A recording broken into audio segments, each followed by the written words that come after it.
Summary of 13 Things Mentally Strong People Don't Do. Introduction. Amy Morin ने 1 दशक से ज़्यादा समय तक मनोचिकित्सक के तौर पर काम किया, क्लाइंट्स को उनकी प्रतिभा, कौशल और सहायता प्रणाली की पहचान करने में मदद की। फिर वह अपने क्लाइंट्स की ताकतों को बढ़ाकर उनके संघर्षों को संबोधित करती थी। यह एक आशावादी तरीका था, लेकिन यह कारगर साबित हुआ। हालांकि जब उसने खुद त्रासदी का अनुभव किया तो सब कुछ बदल गया। 1 दशक से भी कम समय में अपने 3 करीबी लोगों को खोने के बाद मोरिन ने पाया कि वह दुख से उबर रही है, लेकिन उसे और भी पीछे धकेल दिया गया और एक बार फिर दुख के दुष्चक्र से गुजरना पड़ा।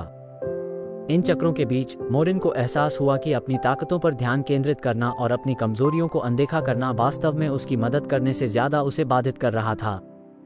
अगर वो एक मजबूत, बेहतर इंसान बनना चाहती थी तो उसे उन बुरी आदतों पर ध्यान देने की जरूरत थी जो उसे पीछे खींच रही थीं। उसकी कठिनाइयों ने उसे सिखाया कि बस कुछ बुरी आदतें एक बड़ा झटका बन सकती हैं और प्रगति को रोक सकती हैं। इसलिए अगर आप अपनी सबसे बड़ी क्षमता तक पहुंचना चाहते हैं तो आपको कड़ी मेहनत नहीं बल्कि होशियारी से काम करना सीखना चाहिए। अपनी मानसिक शक्ति को तोड़ने वाली दिनचर्या और आदतों को खत्म करें और उन 13 चीजों के बारे में जानें जो मानसिक रूप से मजबूत लोग नहीं करते हैं। अध्याय 1, खुद पर तरस खाने में समय बर्बाद करना। यह अपरिहार्य है कि जीवन हमें अप्रत्याशित परिस्थितियों से रूबरू करवाए। कई बार ये अप्रत्याशित परिस्थितियां इतनी विनाशकारी हो जाती हैं कि ऐसा लगता है कि आप कभी भी इससे उबर नहीं पाएंगे। बीमारी और मृत्यु जैसी त्रासदियों से उबर पाना अविश्वसनीय रूप से कठिन होता है। हालांकि मानसिक रूप से मजबूत लोग उन पलों को खुद पर हावी नहीं होने देते। जब जीवन आपको नीचे गिराता है तो आपको सीखना होगा कि कैसे फिर से उठना है। उदाहरण के लिए, लेखिका एमी मोरिन ने 2003 में अप्रत्याशित रूप से अपनी मां को खो दिया। फिर उनकी मृत्यु की 3री वर्षगांठ से 2 दिन पहले मोरिन के 26 वर्षीय पति को घातक दिल का दौरा पड़ा और सिर्फ 7 साल बाद उन्होंने अपने ससुर को खो दिया। 1 दशक के भीतर 3 मौतों के साथ मोरिन आसानी से खुद को एक दया पार्टी दे सकती थी। वो खुद को अपनी परिस्थितियों का शिकार होने दे सकती थी, लेकिन मोरिन को एहसास हुआ कि अपनी समस्याओं में डूबे रहना या अपने दुर्भाग्य को बढ़ा चढ़ाकर बताना उसके मानसिक स्वास्थ्य के लिए हानिकारक होगा। ऐसा इसलिए है क्योंकि आत्मदया आपको समस्या पर केंद्रित रखती है और आपको समाधान विकसित करने से रोकती है। इसके बजाय मानसिक रूप से मजबूत लोग आत्मदया के बजाय कृतज्ञता पर ध्यान केंद्रित करते हैं। मार्ला रनियन का प्रेरक उदाहरण दिखाता है कि जब जीवन आपको बुरा सौदा देता है तो कृतज्ञता और मानसिक शक्ति कितनी महत्वपूर्ण होती है। 9 साल की छोटी उम्र में रनियन को स्टारगार्ड की बीमारी का पता चला, जो एक अपक्षयी बीमारी है जो आंखों को प्रभावित करती है। अंततः कानूनी रूप से अंधे होने के बाद रनियन ने दौड़ने के अपने जुनून की ओर रुख किया और 1992 और 1996 के पैरालंपिक में विश्व रिकॉर्ड बनाए। रनियन ने अपनी बीमारी को विकलांगता के रूप में देखने से इनकार कर दिया। इसके बजाय उसने इसे एक उपहार के रूप में देखा जिसने उसे विश्व स्तरीय एथलीट बनने की अनुमति दी। बहुत से लोग इस बात पर ध्यान देते हैं कि जीवन ने उनसे क्या छीन लिया है, बजाय इसके कि वे जीवन ने उन्हें जो दिया है उसके लिए आभारी हों। लेकिन क्या आप जानते हैं कि कृतज्ञता आपके शारीरिक स्वास्थ्य को बेहतर बना सकती है?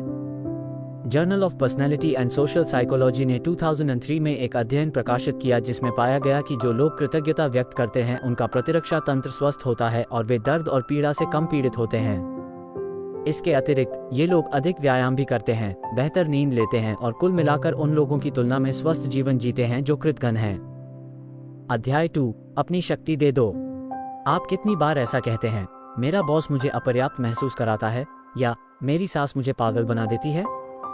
जब आप अपने बॉस या अपनी सास को आपको एक निश्चित तरीके से महसूस कराने की अनुमति देते हैं तो आप दूसरों को अपने सोचने, महसूस करने या यहाँ तक कि व्यवहार करने के तरीके पर अधिकार दे रहे हैं। किसी को भी आपकी भावनाओं पर अधिकार नहीं होना चाहिए। इसके बजाय आपको अपनी दैनिक शब्दावली को बदलना चाहिए ताकि आप पहचान सकें कि आप जो चुनाव करते हैं वह आपका है। उसने मुझे पागल बना दिया या मुझे आज देर तक काम करना है जैसे वाक्यांशों से बचें। याद रखें, केवल आप ही अपनी भावनाओं और विकल्पों को नियंत्रित करते हैं, इसलिए इसके बजाय कहें, मैं देर तक रहना चुन रहा हूं। आप देखिए, मानसिक रूप से मजबूत लोग दूसरों को यह नियंत्रित करने की अनुमति नहीं देते कि वे कैसे सोचते हैं या कार्य करते हैं। मानसिक शक्ति का एक प्रेरक उदाहरण प्रसिद्ध ओपरा विनफ्रे हैं। गरीबी में पली बड़ी और बार बार यौन शोषण की शिकार, विनफ्रे 14 साल की छोटी उम्र में गर्भवती हो गईं, लेकिन बच्चे की जन्म के कुछ समय बाद ही मृत्यु हो गई। बड़े होकर अपनी परिस्थितियों को बदलने की चाहत में उसने कड़ी मेहनत की और पढ़ाई की, जिसके कारण उसे टीवी न्यूज एंकर की नौकरी मिल गई। हालांकि विनफ्रे को तब भी असफलता का सामना करना पड़ा जब उसे ऑन एयर होने के लिए अनुपयुक्त समझे जाने के कारण नौकरी से निकाल दिया गया। अगर विनफ्रे ने दूसरों की राय सुनी होती तो वो आज जो कुछ भी कर सकती थी वो कभी हासिल नहीं कर पाती। आज ओपरा विनफ्रे एक घरेलू नाम बन गई हैं और उन्होंने आज तक के सबसे सफल टॉक शो में से एक विकसित किया है। लेकिन उसने ये कैसे किया? अपनी भावनाओं को नियंत्रित करने में सबसे बड़ा कारक क्षमा है। जब आप क्रोध और आक्रोश को अपने पास रखते हैं तो आप दूसरों को अपनी क्षमता को सीमित करने और अपने जीवन को बाधित करने की अनुमति देते हैं। इसलिए दूसरों को उनके अपराधों के लिए क्षमा करना और अपना ध्यान वापस अपने ऊपर केंद्रित करना महत्वपूर्ण है। जिस तरह कृतज्ञता आपके स्वास्थ्य को बेहतर बनाती है, उसी तरह क्षमा करने का अभ्यास करने वालों को मनोवैज्ञानिक लाभ भी मिलते हैं। उदाहरण के लिए, जब लोग दूसरों को क्षमा करते हैं तो उनका रक्तचाप कम हो जाता है और उनका दिल अधिक शांति से धड़कता है। इसके अलावा जो लोग बिना शर्त क्षमा करने का अभ्यास करते हैं वे लंबे समय तक जीने की संभावना रखते हैं। अध्याय 3, बदलाव से दूर भागना। आप बदलाव को किस तरह देखते हैं? क्या आप दुनिया के बदलने के तरीके को अपनाते हैं या आपको लगता है कि आप बस अपने पुराने तरीकों से ही अटके हुए हैं? आप जिस तरह से बदलाव को देखते हैं वह आपकी मानसिक शक्ति में महत्वपूर्ण भूमिका निभा सकता है। यदि आप बदलाव से बचने के लिए बहाने बनाते हैं तो आप पाएंगे कि आपका जीवन स्थिर रहेगा और प्रगति कभी नहीं होगी।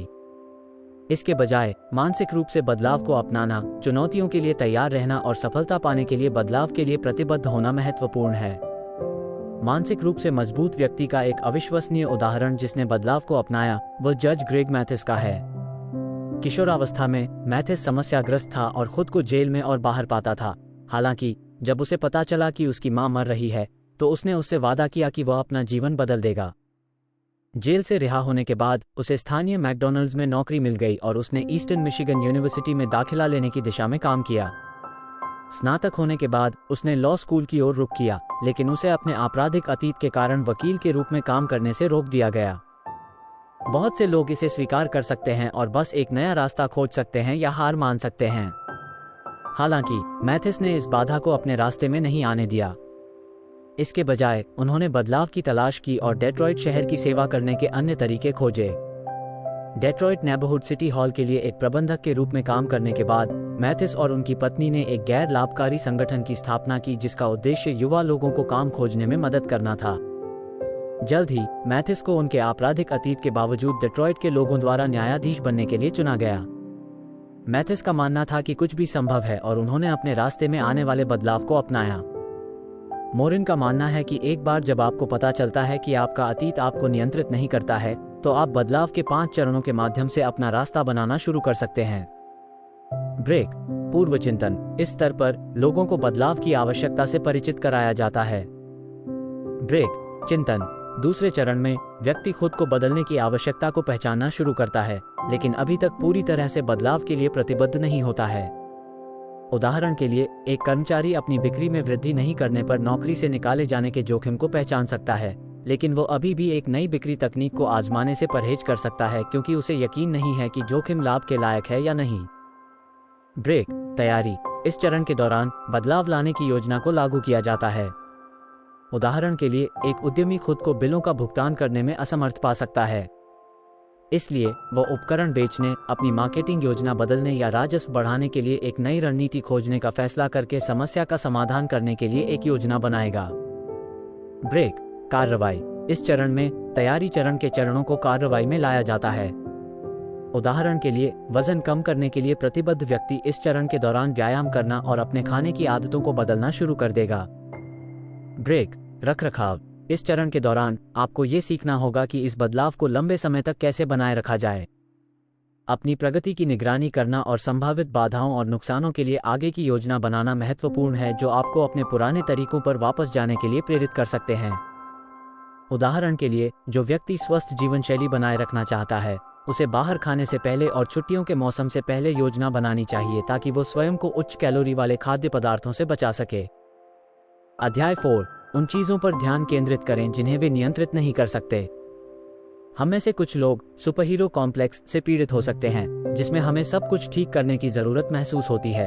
अगर हम कुछ सही तरीके से करना चाहते हैं तो हम इसे खुद ही करते हैं। इस तरह की सोच के अस्वस्थ होने के कई कारण हैं। इससे न केवल आपकी चिंता बढ़ती है, बल्कि यह आपके रिश्तों को नुकसान पहुंचाता है और विश्वास को कमजोर करता है। सिर्फ अपने नियंत्रण से बाहर की चीजों के बारे में चिंता करना ऊर्जा की बर्बादी है। इसलिए चीजों को जाने देना और अपने नियंत्रण से बाहर की घटनाओं के बारे में चिंता करना बंद करना जरूरी है। इसका एक बेहतरीन उदाहरण टेरी फॉक्स है, जिसे सिर्फ 18 साल की उम्र में एक गंभीर प्रकार के बोन कैंसर का पता चला था। बीमारी के परिणामस्वरूप फॉक्स का एक पैर काटना पड़ा और उसे बताया गया कि उसके बीमारी से उबरने की केवल 15% संभावना है। हालांकि अपनी सर्जरी से एक रात पहले फॉक्स एक ऐसे व्यक्ति से प्रेरित हुआ जिसके पास एक कृत्रिम पैर था, जिसने न्यूयॉर्क मैराथन दौड़ी थी। ऑपरेशन के बाद फॉक्स ने दौड़ना शुरू किया और जल्द ही अपनी पहली मैराथन पूरी की। आखिरकार फॉक्स ने सभी रेस की एक रेस को फंड करने के लिए प्रायोजकों को ढूंढकर कैंसर अनुसंधान के लिए धन जुटाने का फैसला किया। फॉक्स ने कनाडा में दौड़ लगाने की योजना बनाई थी, हर दिन एक मैराथन के बराबर दौड़ना। दुर्भाग्य से अपनी यात्रा के आधे रास्ते में फॉक्स को स्वास्थ्य कारणों से छोड़ने के लिए मजबूर होना पड़ा। उसका कैंसर वापस आ गया था और हालांकि वो कनाडा में अपनी दौड़ पूरी नहीं कर सका, लेकिन प्रायोजन धन जारी रहा क्योंकि लोग उसकी कहानी से प्रेरित हो रहे थे। कुछ ही महीनों बाद फॉक्स कैंसर से अपनी लड़ाई हार गया, लेकिन उसने अपनी मृत्यु से पहले के महीनों में कैंसर अनुसंधान के लिए $23 मिलियन जुटाए। आप देखिए, फॉक्स ने उन घटनाओं पर ध्यान केंद्रित नहीं किया जो उसके नियंत्रण से बाहर थीं। इसके बजाय उसने उन चीजों पर ध्यान केंद्रित किया जिन पर उसका नियंत्रण था, जो कि दान के लिए लाखों डॉलर जुटाना था। बेशक जीवन में परिस्थितियों के बारे में अपना दृष्टिकोण बदलने से आपका स्वास्थ्य भी बढ़ता है। अध्याय 5, सबको खुश करने की चिंता। जबकि जो व्यक्ति सभी को खुश करने पर ध्यान केंद्रित करता है, उसके इरादे अच्छे हो सकते हैं, लेकिन सभी को खुश करना उस व्यक्ति की मानसिक शक्ति पर नकारात्मक प्रभाव डाल सकता है। जो लोग अत्यधिक लोगों को खुश करने वाले गुणों का प्रदर्शन करते हैं, वे दूसरों की भावनाओं को नियंत्रित करने का प्रयास करते हैं, समय और ऊर्जा बर्बाद करते हैं, क्योंकि अन्य लोगों की भावनाओं को नियंत्रित करना असंभव है। यदि आपको लगता है कि आप सभी को खुश करने के बारे में बहुत अधिक चिंता करते हैं, तो आपको अपने मूल्यों के अनुरूप चुनाव करना सीखना चाहिए और उसके अनुसार कार्य करना चाहिए, भले ही इसका मतलब दूसरों को निराश या परेशान करना हो। उदाहरण के लिए मोरिन एंजेला नाम की एक महिला को याद करते हैं, जो अपने व्यक्तित्व के प्रकारों को अपनाकर अपने डेट किए गए पुरुषों को खुश करने का लक्ष्य रखती थी। उदाहरण के लिए, जब कोई पुरुष व्यक्त करता था कि उसे हास्य पसंद है, तो एंजेला चुटकुले सुनाने की कोशिश करती थी। अगर उसे सहजता पसंद है, तो एंजेला अपने जीवन की कहानियों को और अधिक सहज बनाने के लिए सजाती थी। खुद को अधिक आकर्षक बनाने की कोशिश में वह अपना असली रूप खोने लगी। अंत में उसने दूसरों की भावनाओं को अपनी भावनाओं से अधिक प्राथमिकता दी और केवल वही कहा जो उसे लगता था कि दूसरे सुनना चाहते हैं। इस तरह से जीवन जीने से आप मानसिक रूप से कमजोर हो जाते हैं, जबकि जब आप स्वीकार करते हैं कि आप सभी को खुश नहीं कर सकते, तो आप अधिक मजबूत हो जाते हैं और दूसरों को नाराज करने की आशंका होने पर साहस जुटाते हैं। अध्याय 6, सोच समझकर जोखिम लेने का डर। कई लोगों में एक बड़ा डर जोखिम लेने का डर है। चाहे वो व्यवसाय में जोखिम हो या सपनों का पीछा करना, लोगों को डर है कि जोखिम लाभों से कहीं ज्यादा है। हालांकि सिर्फ अपनी नौकरी छोड़ देना और अपने जुनून का पालन करना ही काफी नहीं है। इसके बजाय जीवन के बड़े फैसलों पर सावधानी से विचार करना चाहिए और जोखिमों का बारीकी से आकलन करना चाहिए। अगर आप अपने जुनून का पालन करने के लिए नौकरी छोड़ देते हैं, तो निश्चित रूप से विफलता की संभावना है। अगर आप असफल हो जाते हैं, तो आप फिर कभी जोखिम लेने से डर सकते हैं। इसलिए ये सीखना जरूरी है कि जोखिम को कैसे कम किया जाए और यह पता लगाया जाए कि कौन से जोखिम लाभ के लायक हैं। खुद से पूछकर जोखिमों की गणना करें। संभावित लागत क्या है? लाभ, इससे मेरे लक्ष्यों पर क्या असर पड़ेगा? विकल्प क्या हैं? सबसे अच्छी और सबसे बुरी चीज क्या हो सकती है? 5 साल में इसका कितना महत्व होगा? अगर आप इन सवालों के जवाब लिख लें, तो आप जोखिमों की गणना करने और निर्णय लेने में मदद के लिए उनकी सावधानीपूर्वक समीक्षा और जांच कर सकते हैं। बेशक जोखिम उठाने का मतलब जीवन के फैसले लेना नहीं है। हम एक प्रसिद्ध मनोवैज्ञानिक एल्बर्ट एलिस का उदाहरण देख सकते हैं, जो अस्वीकृति के शर्मनाक जोखिम के कारण महिलाओं से बात करने से घबराते थे। अस्वीकृति के परिणामों के बारे में कुछ सोचने के बाद उन्होंने निष्कर्ष निकाला कि अस्वीकार किया जाना इतना बुरा नहीं है, इसलिए उन्होंने महिलाओं से बात करना शुरू कर दिया। हर दिन एलिस स्थानीय वनस्पति उद्यान में जाते और उन महिलाओं के बगल में बैठते जो अकेली बैठी होती। जिन 130 महिलाओं के बगल में वे बैठते, उनमें से 30 उनके बैठते ही चली जाती। हालांकि शेष महिलाओं से एलिस बातचीत करते और फिर उन्हें डेट पर आमंत्रित करते। उन 100 महिलाओं में से केवल एक महिला ने डेट पर जाने का उनका प्रस्ताव स्वीकार किया। वो महिला डेट पर भी नहीं आई, लेकिन एलिस को एहसास हुआ कि इससे कोई फर्क नहीं पड़ता। इसके बजाय एलिस को पता चला कि अस्वीकृति से डरने का उसके पास कोई कारण नहीं था और उसने अपने तरकीन डर को बहुत लंबे समय तक महिलाओं से बात करने से रोक दिया। जोखिम उठाना और अपने कंफर्ट जोन से बाहर कदम रखना आपको मजबूत बनाता है, इसलिए अगर आप अपनी मानसिक शक्ति का निर्माण करना चाहते हैं तो देखें कि आपको क्या रोक रहा है। शायद वे जोखिम उतने डरावने न हों जितना आपने कभी सोचा था। इसके अलावा जोखिम उठाने और अपने डर का सामना करने का अभ्यास करना शुरू करें। अगर आपको उड़ने से डर लगता है तो उस विमान में चढ़ जाएं। अगर आपको सार्वजनिक रूप से बोलने में डर लगता है तो किसी क्लास के लिए साइन अप करें और बस बोलें। खुद को नए अवसरों के लिए खोलें और अपने डर का सामना करना शुरू करें। अध्याय 7, अतीत पर विचार करें। लोग कई तरह से अतीत के बारे में सोचते हैं। कुछ लोग बुरे अनुभवों के बारे में सोचते हैं जिनके बारे में उन्हें लगता है कि वे उन्हें पीछे धकेल रहे हैं, जबकि अन्य लोग अच्छे पुराने दिनों के बारे में सोचते हैं। ये दोनों ही बातें लोगों को वर्तमान का आनंद लेने और जीवन को पूरी तरह से जीने से रोकती हैं। विन्ना वार्ड की कहानी से हम सीखते हैं कि आपका अतीत आपको परेशान नहीं करता। अब एक कार्यकर्ता और सामाजिक कार्यकर्ता वार्ड का जन्म वर्मोंट के एक छोटे से गांव में हुआ था, जहां वो एक यौन और शारीरिक रूप से दुर्व्यवहार करने वाले पिता के साथ पली बड़ी थी। वार्ड ने दुर्व्यवहार के बारे में किसी को नहीं बताया और 17 साल की उम्र में उसने शादी कर ली और अपने पति के साथ ट्रक ड्राइवर के रूप में काम किया। उसने अपने अतीत से खुद को मुक्त करने के लिए काम किया, हालांकि उसके परिवार के सभी सदस्य उतने सफल नहीं थे। उसे बाद में पता चला कि उसका एक भाई अब अपने ही बच्चों के साथ दुर्व्यवहार कर रहा था। वार्ड को पता था कि उसे बदलाव लाने और दुर्व्यवहार के इस चक्र को तोड़ने में मदद करने के लिए कुछ करना होगा। इसलिए वो वर्मोंट में विश्वविद्यालय वापस चली गई और कानून की डिग्री हासिल की। उन्होंने हैव जस्टिस विल ट्रैवल नामक संगठन की स्थापना की, जो घरेलू दुर्व्यवहार की समस्याओं से जूझ रहे परिवारों के लिए एक मोबाइल कानूनी सेवा है। अंत में वार्ड ने अपने अतीत को खुद पर हावी नहीं होने दिया। इसके बजाय उसने अपने अनुभव का उपयोग सीखने, बढ़ने और दूसरों की मदद करने के लिए किया। अपने अतीत से आगे बढ़ने का पहला कदम खुद को अपने जीवन का आनंद लेने की अनुमति देना है। एक दर्दनाक अतीत का मतलब यह नहीं है कि आपको हमेशा के लिए पीड़ित होने की आवश्यकता है। इसके अतिरिक्त नकारात्मक यादों से निपटने के दौरान उस अनुभव से सीखे गए सबक को याद करने का प्रयास करें।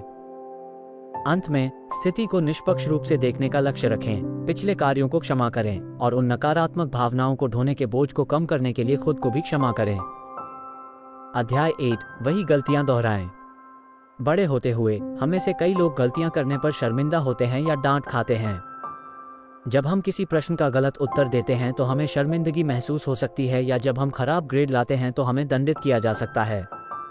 इसलिए हम आमतौर पर मानते हैं कि गलती करना विफलता का संकेत है, हालांकि गलतियां केवल विकास का अवसर हैं।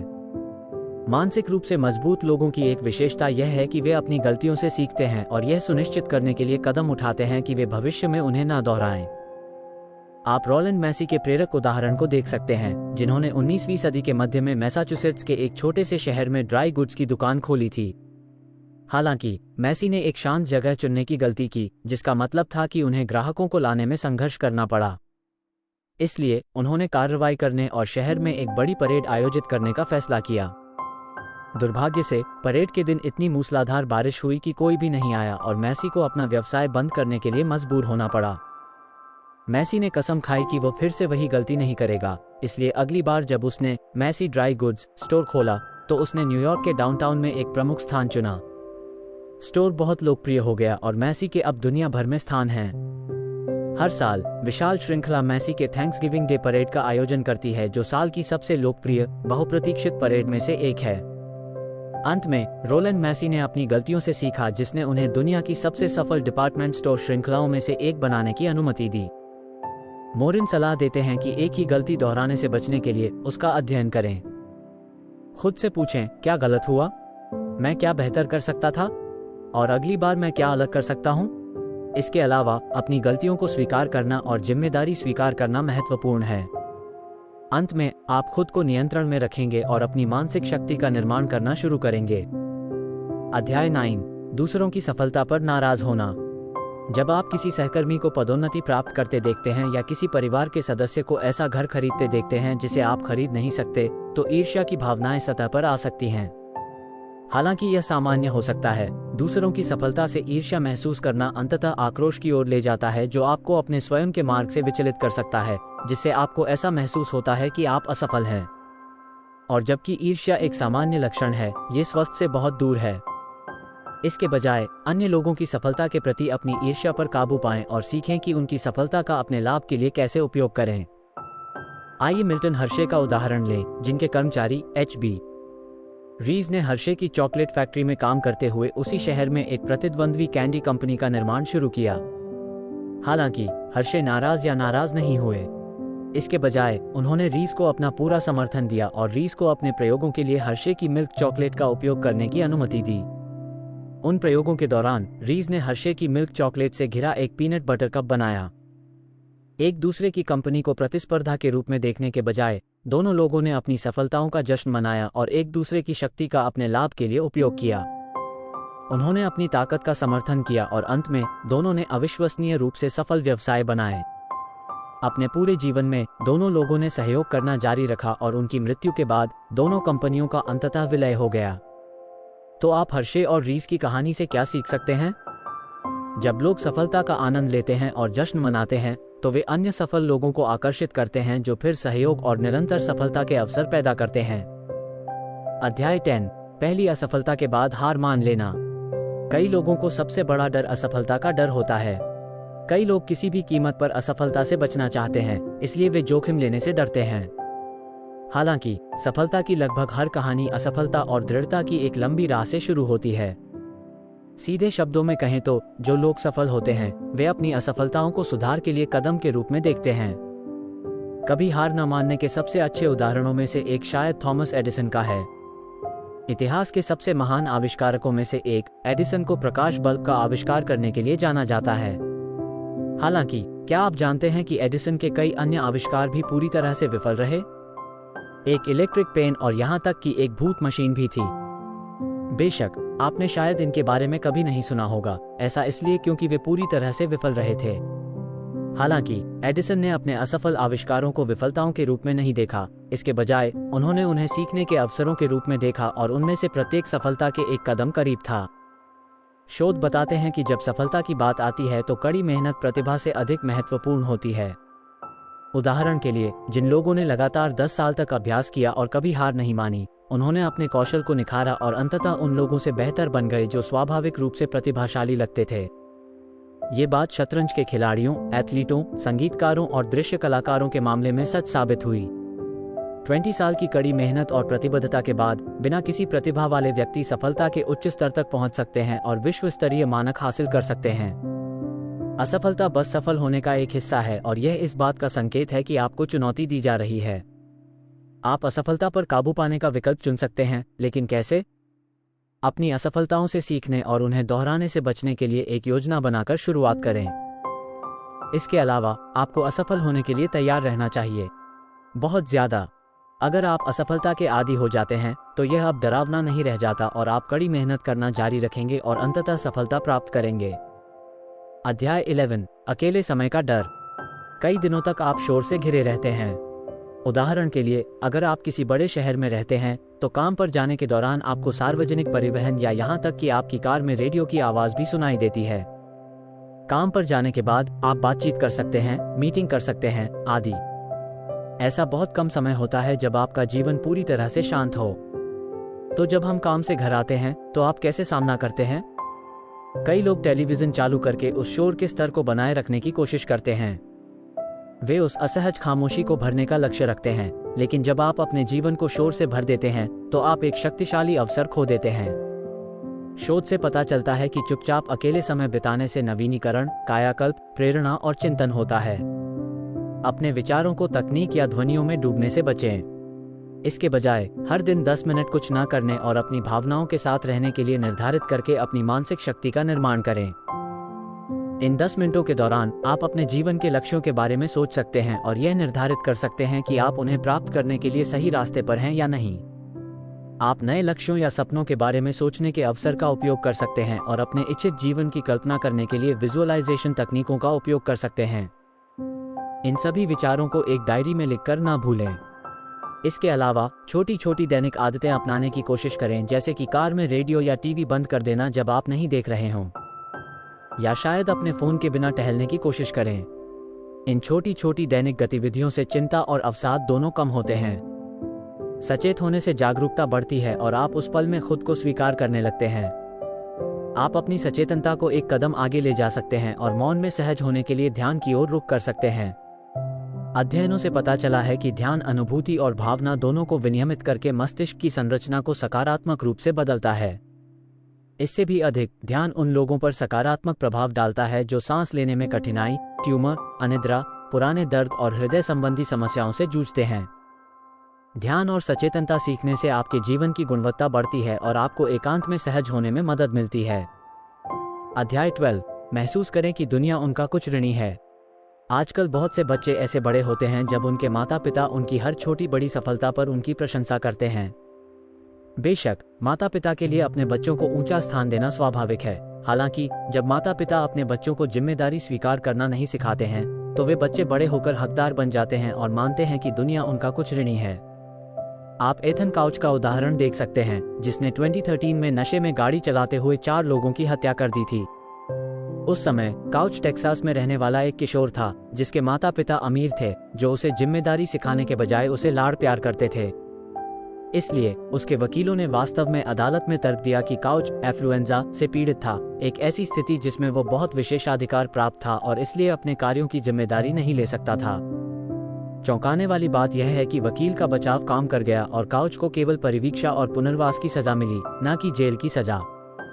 हालांकि सिर्फ अमीर माता पिता ही अपने बच्चों को अधिकार की यह भावना नहीं सिखाते।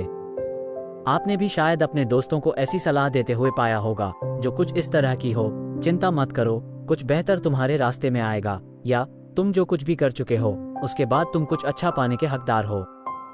इसके बजाय आपको अपनी सलाह इस बात पर केंद्रित करनी चाहिए कि आपके दोस्त अपने लिए क्या कर सकते हैं, बजाय इसके कि आप ब्रह्मांड से कुछ पाने की उम्मीद करें। मानसिक रूप से मजबूत लोग यह मानने से इनकार करते हैं कि दुनिया उन पर कुछ भी बकाया है और लेने पर नहीं, बल्कि देने पर ध्यान केंद्रित करते हैं। उदाहरण के लिए, कार्यकर्ता सारा रॉबिन्सन को 20 की उम्र में ही ब्रेन ट्यूमर का पता चला था। 1.5 साल तक जब वो कैंसर से जूझती रही, तो उसने कई कैंसर रोगियों से बात की और पाया कि उनमें से कई लोग अपना इलाज करवाने के लिए दिन में कई घंटे गाड़ी चलाते हैं। उसे पता था कि उसे मदद की जरूरत है, इसलिए उसने चिकित्सा सुविधाओं के पास एक रात भर रहने वाला घर ढूंढ लिया। निदान के 1.5 साल बाद ही सारा की मृत्यु के बावजूद सारा का घर उन लोगों को आश्रय देता है जिन्हें इलाज के बाद रहने के लिए जगह की जरूरत होती है। अध्याय 13, तत्काल परिणाम की अपेक्षा करें। जब सफलता पाने की बात आती है तो धैर्य निश्चित रूप से एक गुण है। हालांकि जब सफलता तुरंत नहीं मिलती है तो कई लोग निराश हो जाते हैं। यह 1972 में किए गए एक अध्ययन के माध्यम से साबित हो सकता है, जिसमें देखा गया कि लोग अपने नए साल के संकल्पों को पूरा करने में कितने सफल रहे। पता चला कि 25% प्रतिभागियों ने सिर्फ 15 सप्ताह के बाद अपने संकल्पों को छोड़ दिया। 1989 में एक अध्ययन में ये संख्या घटकर सिर्फ 1 सप्ताह रह गई। तो हम अपने संकल्पों को बनाए क्यों नहीं रख सकते? सबसे पहले, हम अवास्तविक अपेक्षाएं रखते हैं, जिससे उम्मीदें पूरी न होने पर हमारे द्वारा छोड़ दिए जाने की संभावना अधिक होती है। इसके बाद हमें ये स्वीकार करना चाहिए कि बदलाव आसान नहीं है। अपने लक्ष्य तक पहुंचने के लिए कड़ी मेहनत और समर्पण की आवश्यकता होगी। इसके अतिरिक्त अपने लक्ष्य तक पहुंचने के लिए एक निश्चित समय सीमा तय करने से बचें। एक अनुमानित विचार होना अच्छा है, लेकिन जब हम अनुमानित 8 सप्ताह में लक्ष्य तक पहुंचने में विफल होते हैं, उदाहरण के लिए, हम निराश हो जाते हैं और हार मान लेते हैं। अगर किसी चीज को पूरा करने में 8 सप्ताह लगने चाहिए और वास्तव में आपको 12, 20 या 50 सप्ताह लग जाते हैं, तो आपको इसके साथ भी ठीक होना चाहिए। सफलता तुरंत नहीं मिलेगी और यहाँ तक कि प्रगति भी हमेशा आसानी से पहचानी नहीं जाती। सुधार बहुत छिपे हो सकते हैं, इसलिए कड़ी मेहनत जारी रखना महत्वपूर्ण है, भले ही आपको तुरंत लाभ न दिखें। वास्तव में अच्छी चीजें वास्तव में उन लोगों के लिए आ सकती हैं जो इंतजार करते हैं। अध्याय 14, अंतिम सारांश। मानसिक रूप से मजबूत लोग खुद के लिए दुखी होने से बचते हैं। वे कभी भी अपनी शक्ति दूसरों को नहीं देते हैं। वे बदलाव को स्वीकार करते हैं और वे उन चीजों के बारे में चिंता करने से बचते हैं जिन्हें वे नियंत्रित नहीं कर सकते हैं। वे समझते हैं कि सभी को खुश करना असंभव है और वे जोखिम लेने से डरते नहीं हैं। बेशक, वे पूरी तरह से कूदने से पहले अपने जोखिमों की सावधानीपूर्वक गणना करते हैं। वे अतीत में रहने और रोमांटिक होने से भी बचते हैं। वे कभी भी एक ही गलती दोबारा नहीं करते हैं और वे दूसरों की सफलता का जश्न मनाते हैं बजाय उनसे नाराज होने के। इसके अलावा सफल लोग असफलता के सामने कभी हार नहीं मानते हैं। वे अकेले होने के डर का सामना करते हैं और उन्हें ऐसा नहीं लगता कि दुनिया उन पर कुछ बकाया है। अंत में सफल लोग कभी भी तुरंत परिणाम की उम्मीद नहीं करते हैं और वे समझते हैं कि सफलता रातों रात नहीं मिलती है। इसलिए यदि आप मानसिक रूप से मजबूत बनने के बारे में गंभीर हैं, तो आपको अपने व्यवहार की निगरानी करके, अपनी भावनाओं पर ध्यान देकर और अपने विचारों की जांच करके शुरुआत करनी चाहिए। अंदर की ओर देखकर आप ये पता लगा सकते हैं कि आपकी कमजोरियां कहाँ हैं और खुद को और अपने दिमाग को मजबूत बनाने पर काम करें। इस ऑडियो को सुनने के लिए धन्यवाद। अगर आपको मेरे वीडियो पसंद हैं तो ऐसे और वीडियो के लिए मेरे चैनल को सब्सक्राइब करें। धन्यवाद।